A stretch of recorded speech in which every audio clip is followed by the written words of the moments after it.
Everyone, welcome to episode 197 of the Alamodome Audible Podcast. This is your host, Jared Kamas, joined by my co-host, Adrian Muniz, on this picture-perfect Halloween evening. This is some pretty nice weather for trick-or-treating, and hopefully that translates over to our UAB preview. Adrian, how are you doing on this Halloween? I'm doing good, man. I'm excited. I'm not in costume. Unfortunately, don't have one set up this year, but we do have a couple of big old bags of candy ready to hook up the trick-or-treaters, at least up until first pitch for the World Series. Yeah. Turning off the porch lights. Y'all gonna have to move around. Yeah. I imagine it's going to be a fast and furious trick-or-treating route today. Everyone's going to try to be done before the Astros game. Yeah, parents are going to be scurrying those kids along, absolutely, trying to get through the routes as efficiently as they possibly can. Yep, no doubt. Yeah. Well, we're here primarily to preview the UAB Blazers with the big matchup on Saturday, Protective Stadium, Birmingham, Alabama. But before we do that, Adrian, we've got to discuss the hottest controversy in the city of San Antonio today. Oh, yes, sir. Indeed, we do. Yes, and that is no doubt the San Antonio Brahmas stealing the Texas Stomp music that you heard at the beginning of this podcast. Our intro song for, what's it, like 2 or 3 years now running? I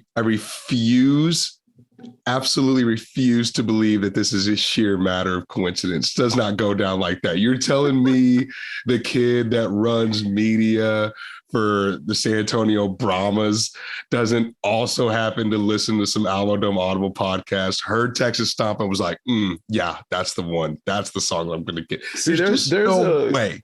There's a critical flaw in your logic there, though. That assumes that they have a media person just for San Antonio, and I feel strongly that they do not. And I think that whoever does media for the XFL went into a music database search and typed in Texas and grabbed the first song that popped up. Maybe so. Maybe the media person that's responsible for all the teams did a little bit of research, perusing local media outlets for each respective city that hosts a team. And they're like, Alamodome Audible, this is the stadium that the Brahmas are going to play in. Who are these guys? Oh my God, this is the song. I don't know, Jared. Something smells fishy, bro. And we got jacked. We got straight jacked for our intro song, bro. I remember when we bought that song, we had the option to buy the exclusive rights to it, and they would take that track off of the website so no one else could buy it. And it was like $1,000. We were like, dude, there's no way this would ever happen. Like, you know, if someone else wants to use a song, they're not going to have any connection to UTSA or, you know, any of the programs. Not football, not San Antonio, not anything. We were like, okay, maybe like a Wranglers commercial or, you know, something like that. But no, it is in fact a San Antonio football team that is using the song. Dude, it's and look, let me give further evidence that whoever did the marketing piece for the Brahmas is not in or from San Antonio. They said the rolling plains of San Antonio. Vast plains, bro. Maybe like the vast plains of Seguin, the vast plains of Floresville. I'll give you that. But San Antonio, silly. Additionally, they said at long last, San Antonio finally has a professional football team. I'm like, okay, like we haven't had 35 failed arena, XFL, AFL, USFL. I mean, come on now. There's a devoted San Antonio professional football team fan who's got a stack of T-shirts about as high as his desk is, man. Yeah, they've got like a quilt of the T-shirts. The San Antonio professional football team quilt. It's got all 15 teams. While I'm always down for a good conspiracy. Sorry, my dog is trying to play tug of war. While I'm always down for a good conspiracy, I'm gonna give the XFL the benefit of the doubt and say that this is more of a. I think it goes to show that if they're getting their music from the same place that a random college football podcast is getting their music from, maybe it's not the most well-funded operation in town. You know what I mean? That was my takeaway. Yeah, it did feel a little bit cheapy. I mean, you would imagine that they've got a completely different database altogether, or oh man, maybe even would go find original compositions for songs for team songs. Who knows? Agreed. But dude, this is it I don't want to say Bush League. I know everyone's very excited for their San Antonio Brahmas coming from the XFL, but this is so whack, man. And I guess, if Jared's going to give him the benefit of the doubt, at least one of us will. Yeah. But I'm going to say it's not a coincidence. Someone's out here snooping on the Alamo Dome Audible podcast and stealing our stuff. And I'm about to draft up this cease and desist to send it to the Brahmas front office tomorrow, bro. Facts. I wonder if they even have a front office in San Antonio. Like, do they have any office space here? I feel like probably no. Probably not. There's probably no office space here yet. We don't know anything about anything. You're supposed to start playing football in like 3 months, right? Yeah. I got a business card from a guy that's working for the XFL and had no XFL branding, no Brahmas branding at all. So yeah, and we met Hines Ward at the U of H game. That would have been the very first weekend of September. And like since then, you really haven't heard anything about the XFL. That was 8 weeks ago, man. 2 months. What's going on here? But I did just realize too, we did shake hands with Hines Ward, and we did give him a podcast pin the day that we gave him the Alamo Audible. The dots. Dude, okay. So someone in that Hines Ward XFL Brahmas camp was certainly tuned on to and privy to the Alamo Dome Audible podcast prior to us hearing this song come out. Was it prior to them going and getting the song? Jared, things are starting to add up here. See, that's the beautiful thing about a good conspiracy theory is I can't prove you wrong. You can't.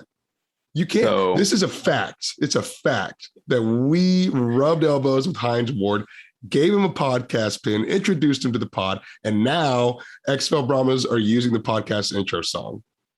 I'm not going to say Hines Ward had any foul play to do with it, but I might have to call that man up.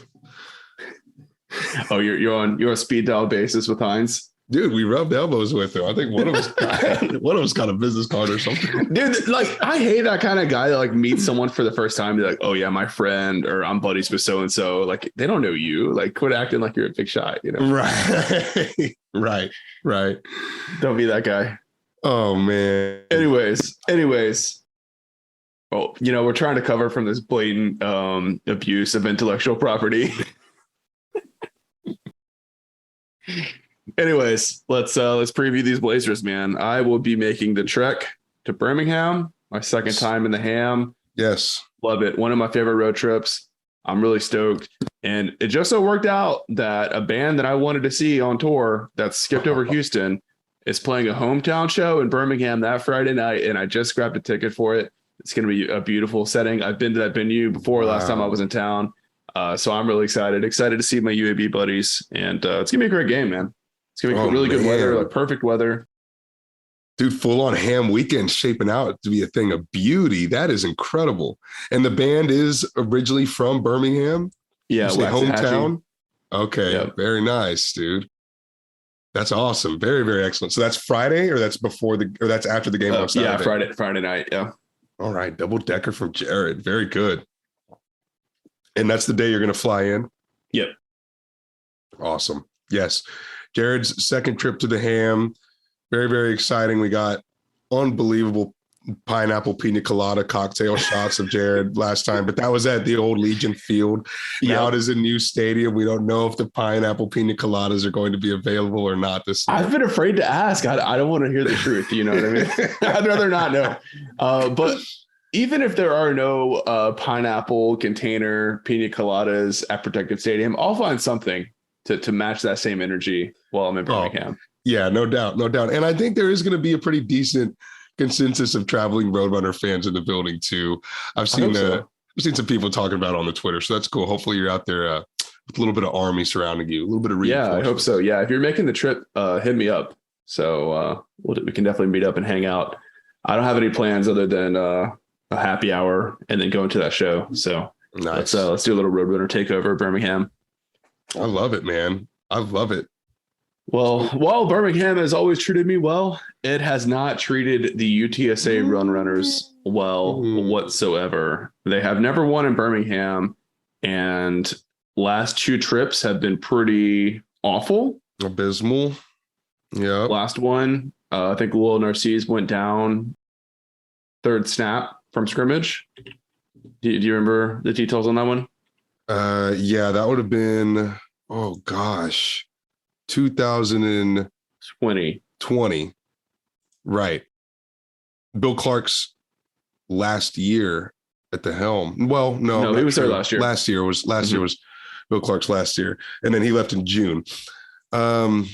Gosh, so that would have been 2020. Lau goes down pretty early on, if I recall correct, in the conference schedule that we had UAB that year. Yeah, it was like one of the first two games of conference play, if I remember correctly. So we would have had Middle Tennessee the week prior, squeaked by him 37-35, and then we go to UAB on October 3rd, 2020, go down 13-21. And that's really, it was really 21-6 until UTSA scored a garbage time touchdown in the fourth quarter. Yes, but if you recall, I want to say who was the third string quarterback that year? We would have had Paul, baseball player, Lionel Narcisse, JoJo Weeks, and Josh Atkins. Yeah, JoJo Weeks actually threw 7 for 19 in that game. Well, he interception and 3 sacks. Had a wide open touchdown to Brennan Dinkle, and Dinkle dropped it, and that would have given UTSA the lead. I think if Dinkle would have caught that ball. So that was like one of those what if moments for me. Like, what if that changes the entire trajectory of JoJo's career? Right? If he gets that touchdown, he's feeling some confidence. Who knows? Because he was a physically talented quarterback. He was. Yeah, people were excited about JoJo for a little while there. Just never came to fruition. But I think that would have been one of his few opportunities that he really got. Yeah. I could be misremembering this whole game. I'm like completely going off memory 2 years late, but that's the way I remember it. Yeah, that's the way it went down. You're not wrong. You're not incorrect. Yeah, the stats pulled up. I'm not just talking out. No, you're not just talking out. JoJo Weeks was 7 for 19, 57 yards and a interception and 3 sacks. Yeah, and then definitely. Going back to the first appearance in Birmingham, that was also really bad. That was actually the game that I attended. That was in 2018. 52-3 beatdown. I remember that one, dude. That one I remember like it was yesterday. Pineapple pina colada game. I had to have something to numb the pain. Oh, that's right, because 2020 would have been COVID season. Right. For sure.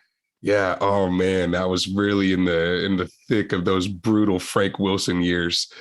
52-3. Golly. That was the game that I feel like Josiah Taliafa just tapped out of playing college football. I remember watching him. I'm like, man, what's bad when Josiah is not even giving great effort out there. He was like, dude, I'm done with this. Like, this program's going nowhere. The highest motor on the team.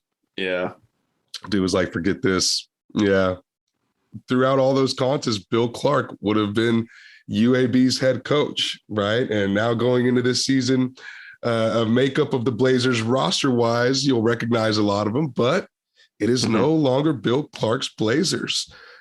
Dude was at the helm from 2014 to 2021 through the program being taken away, removed, erased, deleted. What's the right word?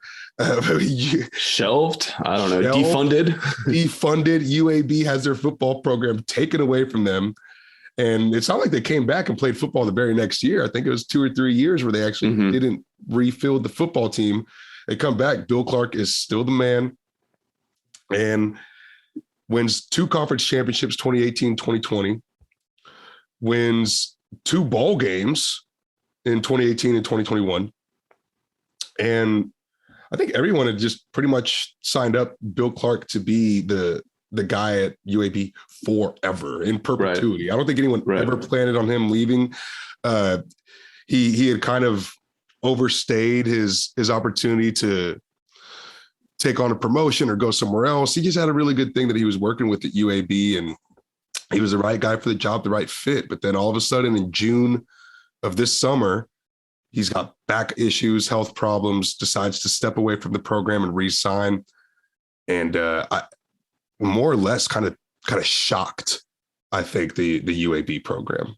It was very shocking. So he did have a spinal fusion surgery, which obviously is extremely intense. Mm-hmm. One of those high risk operations that you just never know what's going to happen when you walk out of the operating room. If you can walk out of the operating room, I think, to really give some severity to the situation. But I think the question that was on the minds of a lot of UAB fans was, why not just take a year off, right? Why not just say, hey, I'll be back in 2023, right? So that was kind of strange, I guess. But, maybe he felt like he had done all he could do in Birmingham and he was ready for a fresh start. He's never, I don't think, outruled the chance that he comes back to coaching college football. I think obviously he's going to have a lot of interested people looking for his services, right? A lot of good jobs already open for this 2022 coaching cycle. Mm-hmm. But regardless, once he stepped down, he did suggest Brian Vincent, who's been his longtime offensive coordinator, get elevated to the head coaching position. It's not gone well.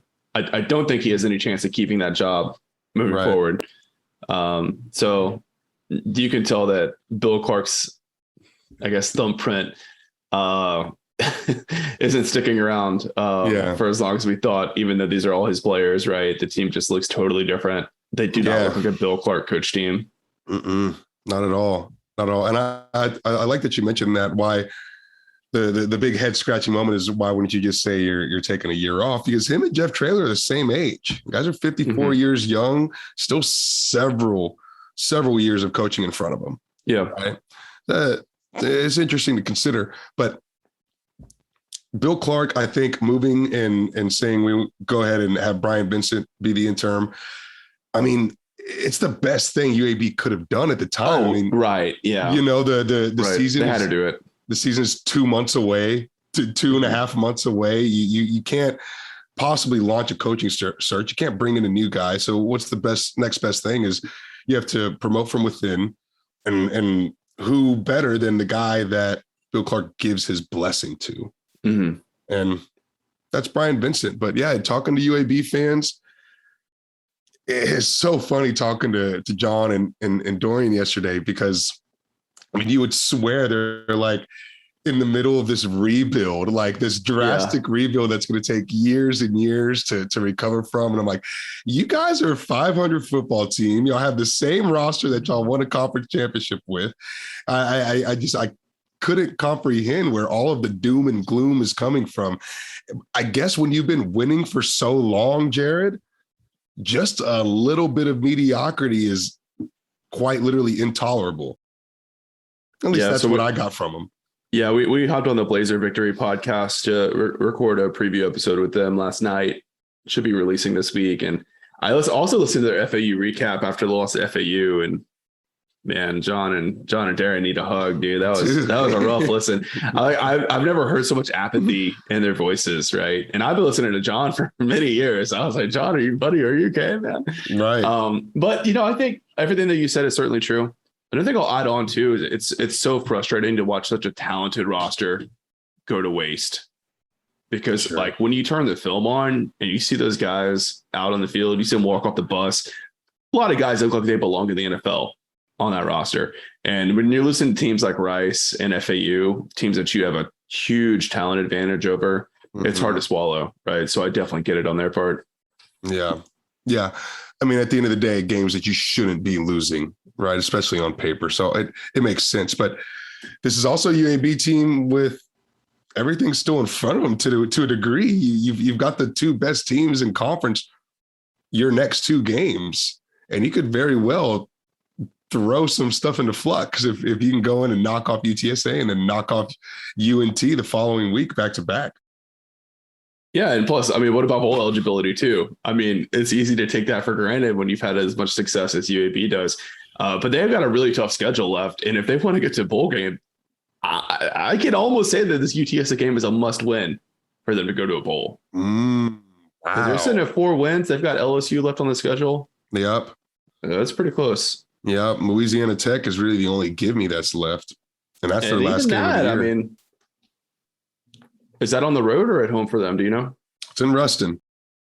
Yeah, and UAB has been awful on the road this year, so I don't think you can chalk that as a gimme. Just given the way they played, their penalties are through the roof. They were already a pretty highly penalized team under Bill Clark, and it seems like it's only gotten worse this year. So on talent, yeah, they should blow the Bulldogs out of the water, no problem. But I think when you listen to the Blazer Victory Pod and you hear it in their voice, right, it's hard to have a lot of confidence in this team, the way they played.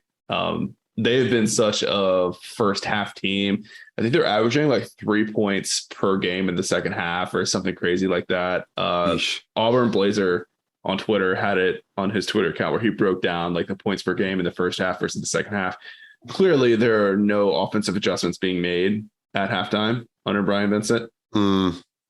And I guess they could cover for that when Bill Clark was there. Maybe like the defensive adjustments were better or something. But they have really been struggling with that this season. It's been pretty wild. I don't know if I've seen a first half to second half split quite that bad in my time. Just a severe lack of being able to make adjustments, of being able to in game tweak what you're doing on the field, personnel wise, schematically. Even if it's working, you still have to make some slight adjustments throughout a game and during a halftime, right? Right. And so that's been a real killer for him. But dude, this team is still good in so many different parts. Their defense is still super ferocious. I mean, they're holding guys to 18.5 points per game. I don't think UTSA has seen any defense that's holding opponents to that score output, that low of a score output. I don't think so. And they've still got one of the filthiest running back rooms in Conference USA in the group of 5. Yeah, Dwayne McBride, man, what a monster, dude. This guy's so good. I guess we can announce our new intern because he put together some stats for us for this game preview. All right. Yeah. Big shout out to the new intern. Let's go. What up, CJ? Yeah. So shout out to CJ. You'll be hearing more of him really soon. But he put together some stats to help us with the preview. I'm going to read these off to you.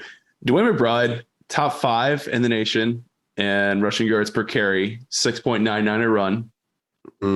Top 5 in the nation, all-purpose yardage. Leads the nation with yards per game with an average of 163. Jeez. Second in the nation in total rushing with 1,146 yards. And he's in the top 10 in the nation for total touchdowns with 12. This guy's unstoppable. I saw one of his highlight runs against Western Kentucky today came across my timeline. And I saw that play live when I was watching the game. But seeing it again, like, he's a special back, man. I know like it's not trendy to draft running backs early in the NFL these days, but that guy's special, man. He's one of the best to do it. And they've had a lot of great running backs come through Birmingham. Even before the program got shut down temporarily, I feel like they still had one or two good backs every year. But Debo is just on another level, man. That guy's an absolute monster. And that's hands down, by far, the biggest challenge that UTSA faces in this game is making sure McBride does not just absolutely go off. I have some stats of my own on him. He where's this at? He's second in the country in yards after contact, and he's 11th in the country in missed tackles forced.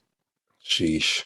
So when you were watching UTSA struggle to tackle Bijan Robinson in Austin, Dwayne McBride is right behind him. Right.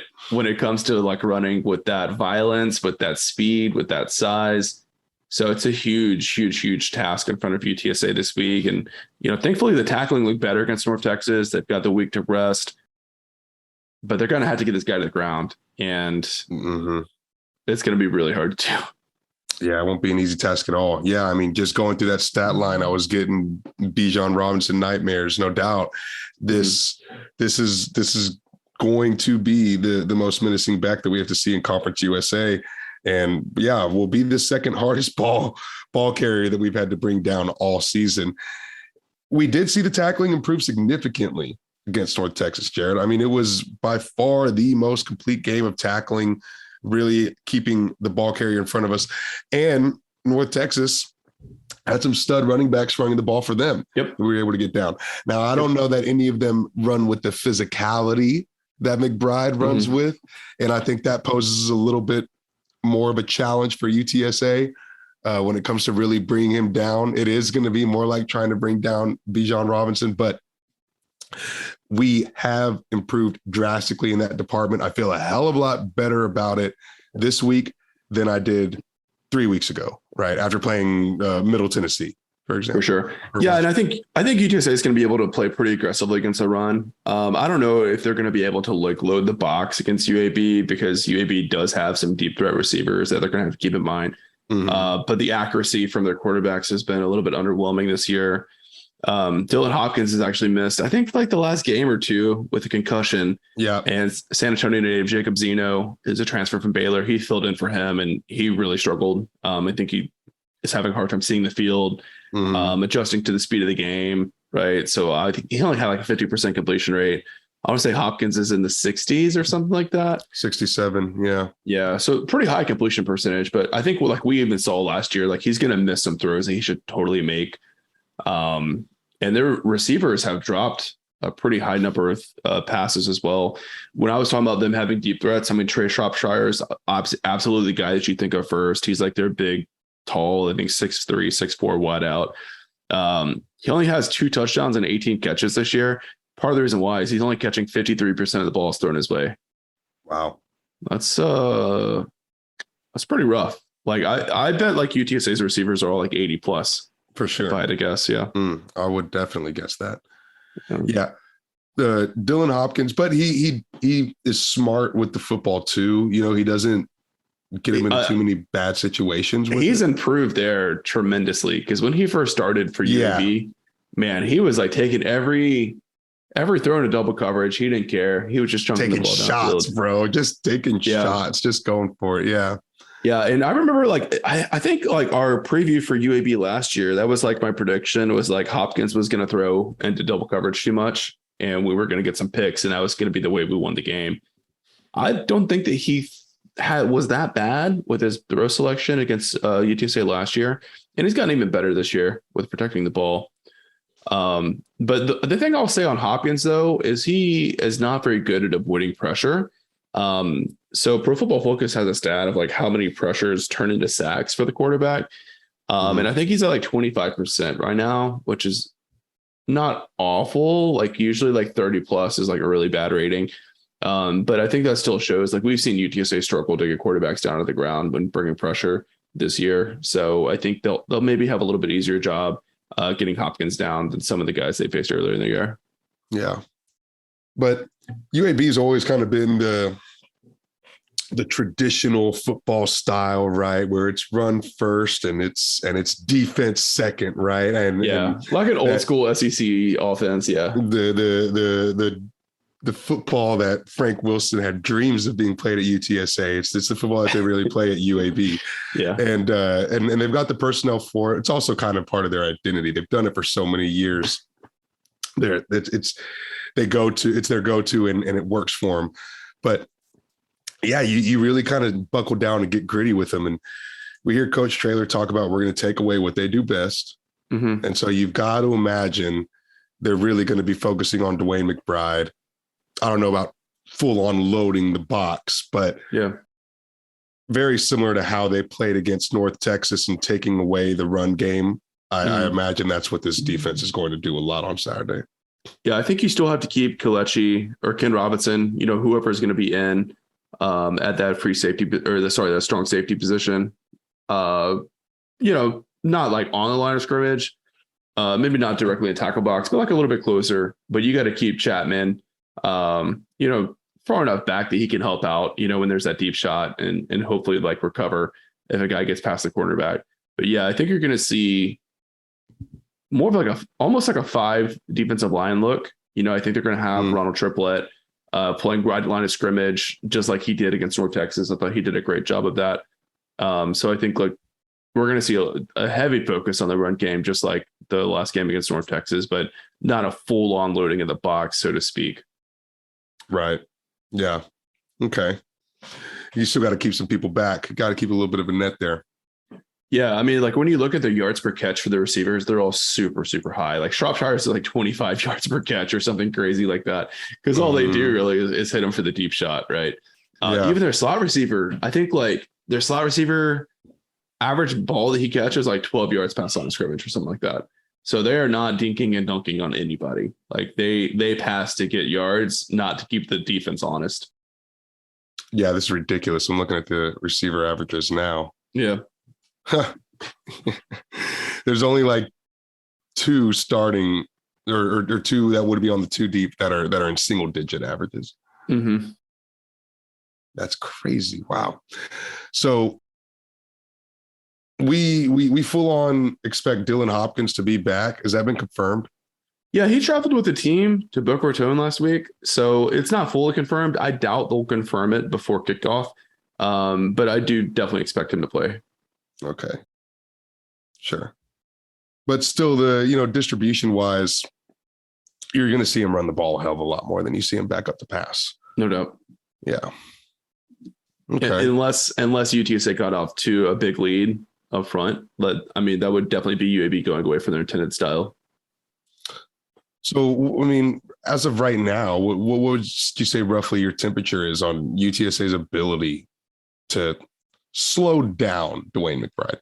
Yeah, I think they can slow him down, right? I can't picture them fully stopping him. The North Texas running backs are great, but they are not on McBride's level, right? I think like the ballpark figure I gave to the Blazer victory guys is that if they can keep Debo around 150 yards or under 150 yards, you got to feel pretty good about UTSA's chances of winning the game. But if he hits that 200 figure, that's when it gets dicey to me. Mm-hmm. If they could even keep him under 6 yards per carry, I'll be happy with that. Gosh, yeah. That's how good he is. That's how good he is. Yeah, he's averaging 7 right now. So you keep him at 6, you're doing pretty well. You're doing pretty well. So if we get a 5.5 yards per carry, we'll call it a minor victory, depending on how the scoreboard looks like at the end of the game. And I think the other part of that is what's the right way for UTSA's offense to combat what UAB does offensively, right? If they're going to be taking these methodical drives where Dwayne McBride is toting the ball downfield and minutes are coming off of the game clock, right? And which right now I think they do average a few minutes better time of possession. But if UAB is taking these really long, drawn out drives, getting downfield and scoring 7 points, is it better for UTSA to try to come back and route them, right? Go fast, get on the board and do it again? Or do you see a Brendan Brady, Kavorian Barnes style? We're trying to match, maybe not match Dwayne McBride's output, but match that style, match that pace. Yeah, I think you want to give the defense some room to breathe, right?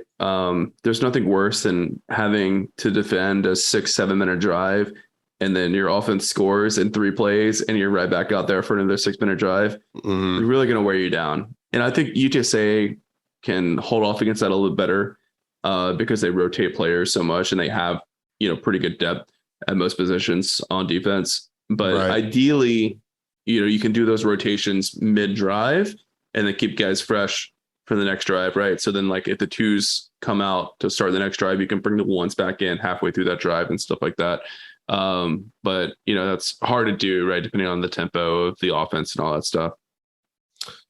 And Dwayne McBride running the ball so well, do you really have to give all credit to what Dwayne McBride, or how is UAB's offensive line look? How are their hogs? I would say I don't think they're maybe as good as they were last year. Probably still above average. Their run blocking grades on PFF are pretty pedestrian. Okay. They've given up a solid amount of pressure in the pass blocking game, but not awful. So I don't know if there's like a guy that like really stands out on that offensive line for UAB this year. So I would say like they're slightly above average, I guess. Not quite as menacing as they were in years past. And I think in general, fans are thinking about the UAB team that they're not as menacing as they were in the past, mainly due to the 500 record, right? 4-4 You got a loss to Western Kentucky. Yeah, they just haven't looked the same mentally. You got a loss to Rice. You got a loss to Western Kentucky. You got a loss to FAU. All of these being in one possession contests. Yeah, more broken, busted plays, more penalties, more turnovers. McBride's fumbled 4 times this year. That's another thing we got to mention. Yeah. I think Hopkins has fumbled a few times as well. So they haven't been great at protecting the ball on the ground. Okay. But in general, I think you got to take that 4-4 record with a grain of salt. I don't think you can look at UAB at 4-4 and consider them a middle of the pack Conference USA team. No, definitely not in the talent perspective. I mean, they're still talented enough to beat any team in Conference USA by a healthy margin. Like if they just start firing on all cylinders. But I think the big question is, are they going to play like a cornered animal about to be forced into a cage? Or they're like, hey, we're probably not going to go to a bowl. We don't really have a chance of winning Conference USA.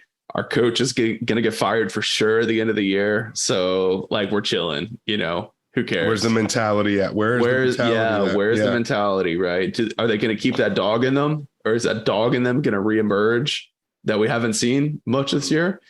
Or are they going to, fold over, hit the transfer portal, that kind of stuff? It's easy to do. It's easy to polarize the locker room. Maybe you got some guys that want to be dogs and some guys that want to check out. I mean, it's November. You got 4 games left. You're sitting at 500. One of those games against LSU. Maybe you got a bowl game left in you, but a team that competes for championships and division titles year in and year out. How jazzed up are they getting for that bowl game opportunity, right? Do they even really want that? Is that considered a goal for this team? And are they going to get fired up to go play, Miami of Ohio and the Bahamas Bowl after all the success they've had? They played beat a ranked BYU team in the Independence Bowl last year. Right. So it would be quite the drop off for them for sure. Yeah, no doubt. Well, hey, you want to take a quick Cumbia break and then we'll talk about their defense a little bit? Oh, I like that. Yeah, let's Cumbia it up. Hopefully the Brahmas won't steal this one. One song that we still have. So someone was joking with me like, oh, wait till you're in the Almadome for a Brahmas game. And then say, okay, fans, now it's time for the Cumbia break. The Cumbia cam and then freaking, oh my gosh, bro. Caliente comes on. Oh, we might need to get the exclusive rights for that one while we still can.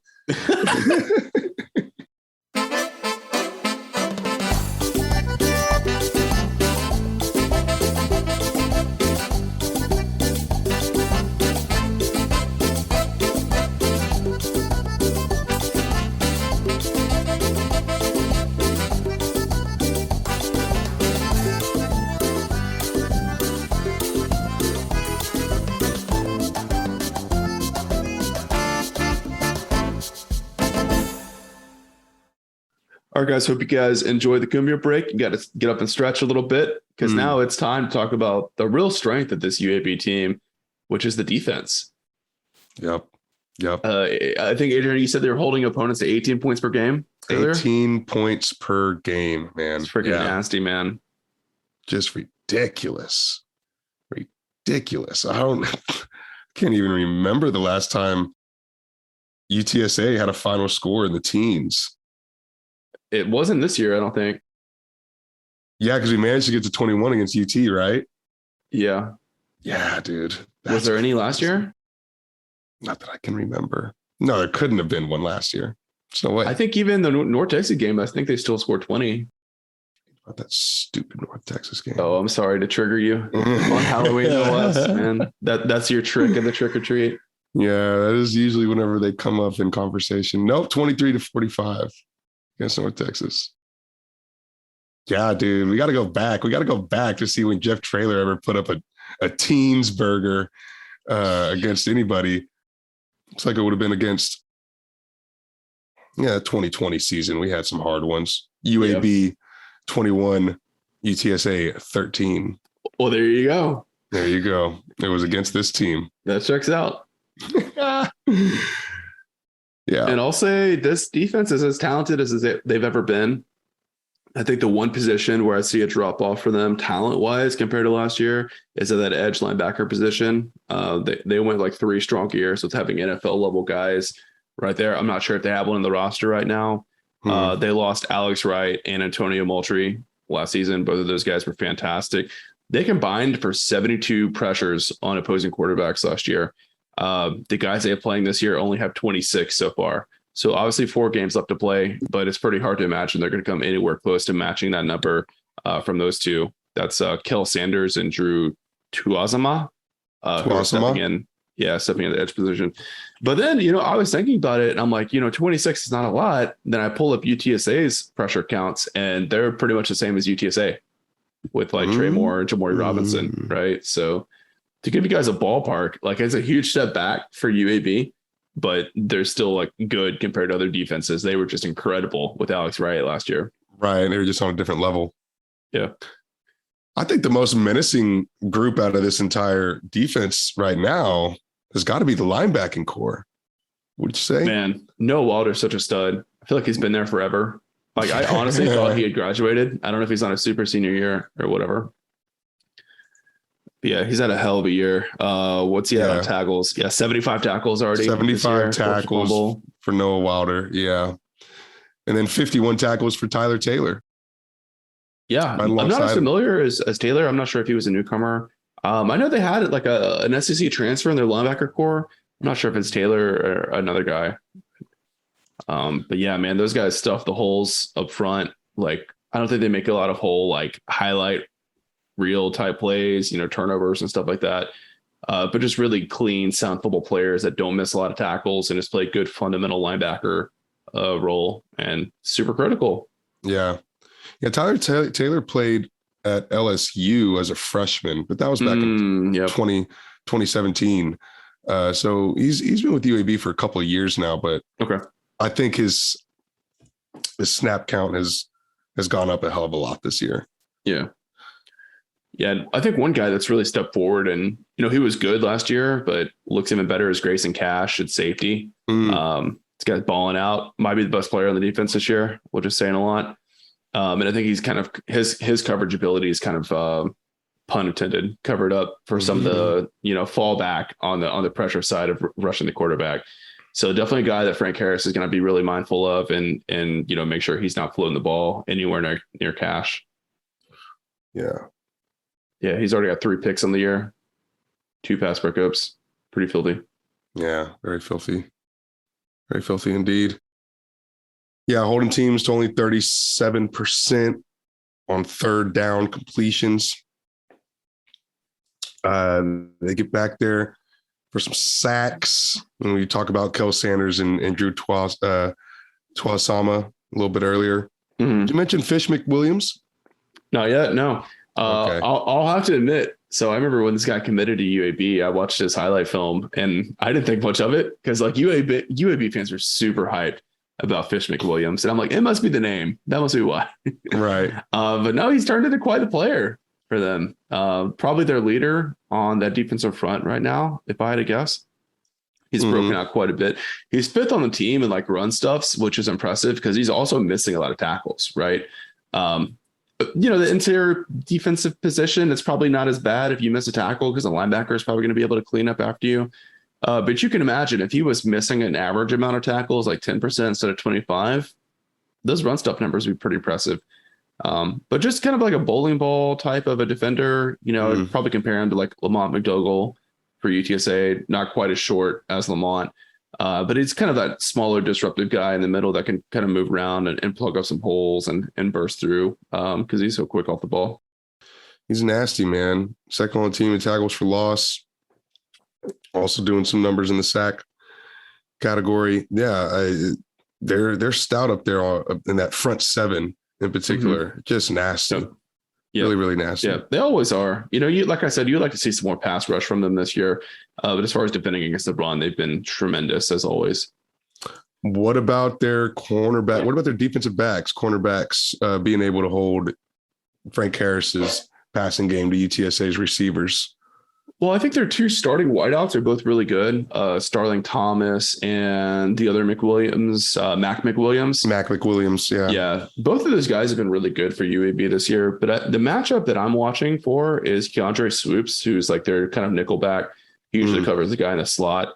Him matched up against Josh Cephas is going to be interesting to me because Swoops has given up a lot of catches this year. Let's see. I had that stat somewhere in front of me. He's given up like 11 yards per reception around him. So I think Josh Cephas can really break out for a big game against Swoops. I'm not sure if he has the speed because he's kind of like that tweener. I'm not sure if he has the speed to keep up with Josh. I think he's going to have a size advantage there as well. So that's a key matchup for me for sure. Okay. I didn't realize Mac and Fish were brothers. Yeah, I didn't either until this week. Yeah, that's cool. So that's going to be a key matchup with Keandre Swoops. But in general, I mean, their ability to stop the big pass. How we feel about that? I mean, I feel like between the 3-4 different receiving targets that UTSA has, I think they're a little bit thin at cornerback. Sure. At least enough to cover all of those spaces. Sure. UNT did a really, really good job of doing that, right? And Jeff Traylor talks about how defenses are showing them different looks, right? And seeing different coverages, cover 6 and cover 8, and they're not scoring much in the cover 4 and the cover 0 anymore. And what is it that UNT did so well? And is that something that UAB is able to replicate? I think they're going to have to, right? I think you got to play that deep zone coverage and just force UTSA to move slower on offense than they would probably like to. But maybe UAB's philosophy is different. Like maybe they really feel like, they're going to be able to get after Frank and really lock down those big 3 receivers out wide.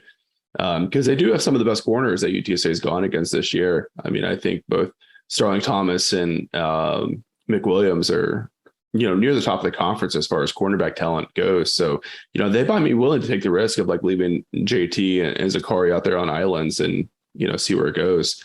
I do feel like UAB blitzes a lot more than most teams. I'll have to check on that to make sure if I was lying when I said that or not. But I feel like traditionally they do blitz a lot. So I don't know. I mean, if it was me, I would do the UNT approach of like sag that zone coverage back and just like force UTSA to take those 5-yard gains in the run game.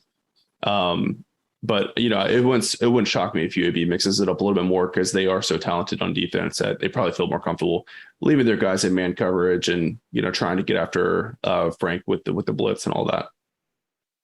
Yeah, they've been holding opposing quarterbacks just 55% completion. Dang, man, that's impressive. And only 7 touchdowns to 9 interceptions for UAB's passing defense. That's appalling. It is. Yeah. I'm trying to think of like what kind of offenses they played against. I know Georgia Southern, ironically, has a really strong passing offense because they've traditionally been a triple option program. Mm-hmm. But they've got a strong passing attack. UAB actually beat them. Yeah, I had no idea that they had forced that many interceptions. That's a little bit scary. Right. It's easy to see how this 4-4 team is only a 1-point underdog against UTSA, right? Because they've got the talent on paper. They just got to put it all together. UAB rushing defense has given up about 4.3 yards per carry. It's not bad. It's actually more than what UTSA has allowed on rushing defense. Just by a hair, but a little bit more. So it really looks like their passing defense, well, at least statistically, is more stout. It's unbelievable. Mm-hmm. But they do a good job of getting in the backfield and messing a lot of that up. And so I think that's probably where you're seeing a lot of their success on the pass defense is their pass rush. Yeah, I mean, like I said, it's not as good as last year, but last year was freakishly good, right? Godly, yeah. They still have a solid pass rush, even if it's not like as insane as we saw last year. Wow. But yeah, I mean, I think at the end of the day, it's just a question of motivation. Is UTSA going to be fresh and fired up coming out of the bowl week, like ready to defend the title, defend the first place lead? Or is UAB like, our backs against the wall? We got to make sure we go to bowl game and we're going to come out and give our best effort. Mm-hmm. Are they going to be pissed off after the loss to FAU, a team that they should not have lost to this year? So I think like really it's more of a psychological battle between these teams this year. Well, and there's two of them, right? So is UAB ready to fight in November or hang it up? And is UTSA a team with a little bit of cushion in the Conference USA standings? Don't tell Trailer I use that word, but a little bit of cushion in the CUSA standings. I mean, Jared, we saw what happened last season when this team was in the driver's seat. Oh, yeah. They put it on cruise control and they relaxed their seat all the way back on a road to Denton, Texas, only to get waxed.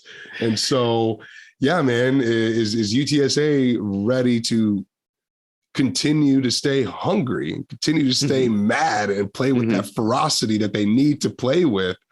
Or are they just waiting till early December? Right. And a scary thing to think about, but it's something that has plagued this team.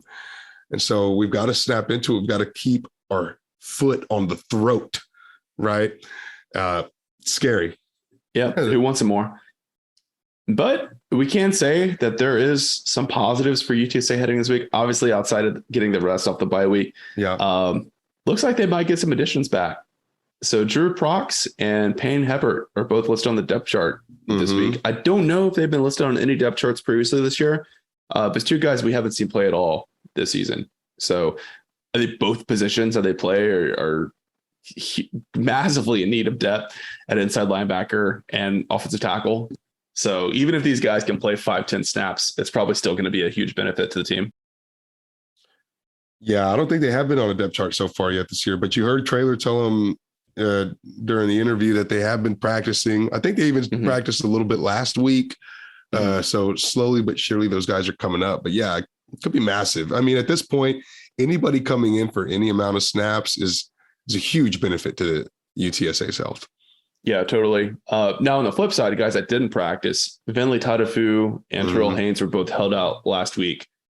Trailer said they're going to be game time decisions. Right. I feel like they're probably going to be good to go, but I think it's a good move to give them that week of rest. Yeah, they need it, man. Need all the rest. Especially Vinley, dude. Poor Vinley was moving around so stiff in between plays against North Texas. I was just cringing watching him. So he got injured. Getting those he came back. Yeah, he came back. He's done it like 3 times this year. So good for those guys. I know they got some cryo, like freezing the red blood cells or whatever the hell. Right. Yes. The cryo rehab treatment. Yeah. The cryo rehab facility is reopened after it was flooded apparently 3 or 4 weeks ago. And I don't know, that has something to do with our lingering injury issue as well. We didn't have that ice cold cryotherapy that Wim Hof to jump into and cool it all out. I don't know, but that was news to us when Jeff Trailer irked out that comment on the radio show last week, man. Yeah.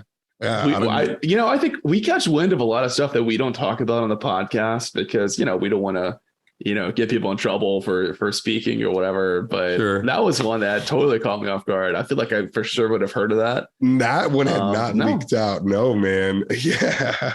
And you would think even like one of the players would put on their Instagram story or something, but nope, that was locked up pretty tight. So that was interesting to hear. Yeah. The rehab center had been flooded. Very interesting. Very interesting. I guess it's a good thing that we're able to keep stuff behind closed doors whenever we need to. No, totally. Not good that our brand new multi-million-dollar facility flooded without torrential downpour rains. I don't know how it flooded, but somehow it flooded. The building sits on a hill, but whatever, neither here nor there. Yeah. The other part of it, Jerry, we talk about psyche. A lot of this UAB roster was on the field last year when Oscar Cardenas caught the walk-off touchdown as time expired in the Alamo Dome to knock them out of Conference USA championship game. Maybe still got a bitter taste in their mouth from that. I think Dylan Hopkins was the first player I ever saw throw a birds down on the field after that scramble touchdown he had. Oh, baby. Yeah, man. That was when the animosity really first began to form. And this is a team that's going to the American Conference with us. And Could just be one of those natural, organic, a little bit of animosity starts to form between the two teams, right? You can't Right. battle each other with so many stakes on the line and have the games go down in the fashion that they did and not develop a little bit of that bad blood. Mm-hmm. Mm-hmm. Hey, So I'll welcome it. I'm looking forward to it. More trips to Birmingham for me, right? Dude, I imagine a lot of UAB guys have UTSA highlighted on the schedule. No doubt. Yeah, I think you're right about that. So, and look, Vegas is onto something, right? They wouldn't have this line set at 1 without good reason. I think there's definitely something there. Forgot to mention that. Yes, the line opens up at 1 point favorite for UTSA. So, dude, against a 4-4 team, yeah, check yourself, man, because these guys are not what their record would make them seem to be. This is UAB. It's the same old UAB. It's just not Bill Clark at the head coach. And they've been such a different team at home versus on the road too. So they're going to have a good snap. I feel confident they're going to have a snapback performance and look like the old UAB. I still trust that UTSA is good enough to take care of business, especially coming off a bye. But they're serious, man. It's a damn good football team still. Yeah, they are. Yeah, they are. Well, before we give our score predictions, I do want to shout out our Patreon subscribers. If you're not on Patreon, now's a good time. We just passed 150 Patreon subscribers, which is a record high for us, and we love the momentum. We want to keep it going. We want to hit 200. Also, thank you guys for getting us over 500 subscribers on YouTube. We've been saying if we hit 1,000, we start getting ad revenue from YouTube, so that would be awesome. Be sure to go subscribe to our YouTube channel if you haven't already. But thank you to our newest Patreon subscriber, Patrick Fitzgerald, join us at the Insider tier. And as always, we want to say thank you to our big money donors and our board of trustees members. At the big money donor level, we've got Ben Tovar, Rick Cortez of Rowdy Road Grillers, the Bunch family, Zach Espericueta on the San Antonio Podcast Network, and Brandon Padron. At the board of trustees levels, we got Digiteek, John Alwell, Lino Perez of Los Dos Rowdy's Tailgating, Gary and Ruben representing the UTSA Bird Gang Tailgate, Ray Redding at Meet Meep Apparel, Brandon Grill and the Grill Realty Group, and Andy Elizalde and Proficient Benefit Solutions. So thank you guys so much for your continued support. Allows us to give our intern a monthly stipend. Nice. So we can now say that Almaden Audible provides paid internships. So that's pretty cool. So thank you guys for supporting us. And we got a lot more in the works, especially for baseball. So if you guys want to see us up our coverage to an even higher level, be sure to go support us on Patreon. You can get all the details on almadenaudible.com. Big time. All right, Adrian, what are you feeling, man? It's this is very much a gut decision type of prediction. I don't think you can look at these two teams on paper and pick a winner out. I love UTSA coming off of a bye week. I think it's massive. Last year we had a bye week, Halloween weekend as well. We went into the Sun Bowl in what was predicted to be a heavy weight matchup for CUSA West against a really, really good UTEP team. Went there and slapped those dudes around, bro. That's a great point. And I think we scored from like the third play of scrimmage or something like that. 44-23 in El Paso. And that was on the road. So very similar scenario playing out here this week as UTSA goes on the road to Birmingham, coming off of a much, much needed bye week, again in the 9th week of football. So I love UTSA coming off the bye week. UAB, not quite as in control of these close game situations. They were under the tutelage of Bill Clark. But Dwayne McBride's going to be nasty, and he's going to be hard to stop. It's going to be a low-scoring game. I do think that. I got 27-24 Roadrunners on the leg of Jared Sackett. Yes, sir. Let's go. So I have almost the exact same score. I've got 28-24 UTSA, which is crazy. I don't know if we've ever been that close in our prediction within 1 point. We've had closer score predictions this year than I think we ever have. Yeah, that's kind of weird, right? And I feel like we've been pretty good with our predictions. I don't really keep track of them, but I feel like generally we've been in the ballpark. We're pretty close. I guess my explanation is I picked UAB to win this one in the preseason. This might have been the only Conference USA loss that I picked. I don't recall. Yeah. But this UAB team just hasn't looked as impressive. And I know they're a lot better at home than on the road, but I don't know, like mentally, if it's all there for the team to beat a team as good as UTSA this year, especially with them already having an uphill climb, to somehow pull a miracle and get into the conference championship, much less make it to a bowl. I think the support that they're receiving, from the fans is going to take a bit of a nosedive after the loss to FAU. Not expecting a huge crowd. So I think UTSA is going to find a way to win, just like always. I think that UAB's defense is going to put up a hell of a fight, but be it turnovers, be it a big play, be it Frank just doing Frank things, I think UTSA is going to find a way to win. And I think UAB is going to struggle to like break through in this game. You know what I mean? Like I can see them taking some leads, but like kind of fail to stuff out UTSA and the Roadrunners just find a way to win in the fourth quarter like they always do. I love that, baby. Sign me up. Book it. 17 Roadrunners coming out of Birmingham, baby. Yep. So while we're all jazzed up on football, we do have a basketball preview that we're recording tomorrow. Yes. Probably a little bit different tone in our voice for that one. But we got to let you guys know what to expect from the Roadrunners this year. That's right. They do have an exhibition on Wednesday. Is that against Trinity? Shriner? I forgot. Shriner. Yeah, so we'll have that up for you guys to listen before the exhibition. Hopefully everything that we say won't be immediately disproven wrong by the starting five against Shriner. We were debating, like, do we want to release it before the first game or before the exhibition? And we decided, you know what, let's just roll with the exhibition. It'll be fine. So be sure to check back tomorrow for that. And we might have another podcast up our sleeve this week. We'll see. We'll see what we can pull off. Be sure to check out Blazer Victory Podcast. Hear our guest spot on that. That one should be dropping probably tomorrow or Wednesday. So all kinds of coverage for this game out there. Be sure to check it out and come back for the basketball preview as well. And we'll see you guys back next week to recap this game, as well as preview Louisiana Tech. I believe it is, right? That's right. All right. Well, thank you guys, and we'll see you guys back.